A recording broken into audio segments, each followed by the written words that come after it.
A Espanha é o verdadeiro país do futebol no século XXI.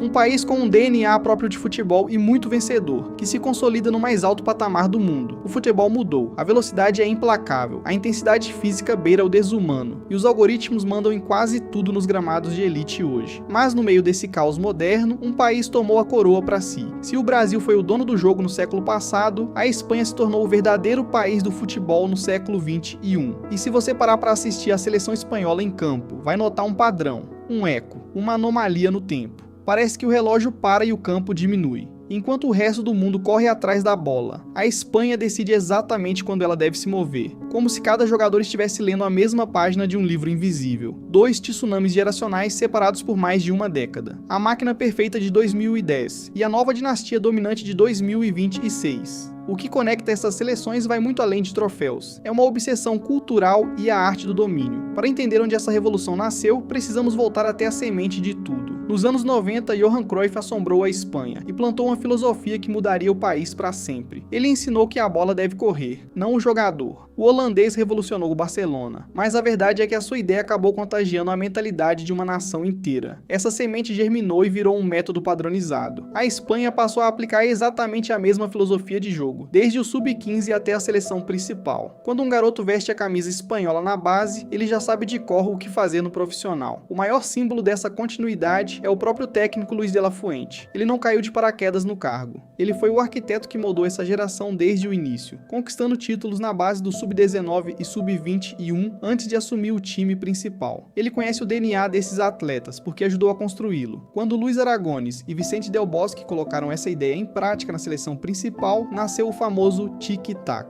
Mas vamos aos detalhes táticos. Isso nunca foi só dar passes para o lado. Tratava-se de criar triângulos de passagem em todo o campo, atrair a pressão do adversário para um setor e inverter o jogo no espaço vazio. Era a defesa através do ataque. Se nós temos a bola, o adversário não pode nos machucar. Entre 2008 e 2012, a Espanha engoliu o planeta com 2 Eurocopas e uma Copa do Mundo. A espinha dorsal do Barcelona, Xavi, Iniesta e Busquets, funcionava como um relógio suíço. Eles dominavam o ritmo de tal forma que o adversário parecia um mero espectador. E já se inscreve no Galáxia do Futebol e curte esse vídeo para ajudar o projeto. Só que o futebol evoluiu. Veio a era da pressão sufocante e das transições em altíssima velocidade. O mundo aprendeu a neutralizar aquele estilo, e a Espanha precisou se reinventar. A seleção atual não é uma cópia do passado, é uma evolução necessária. Taticamente, o time hoje mantém a posse e o domínio espacial, mas adicionou uma verticalidade avassaladora. A equipe atrai a marcação por dentro com o controle de meio-campistas, como Rodri, Pedri e Fabián Ruiz, e explode em velocidade nas pontas. A tomada de decisão continua sendo o pilar central. Saber a hora exata da pausa para controlar o jogo.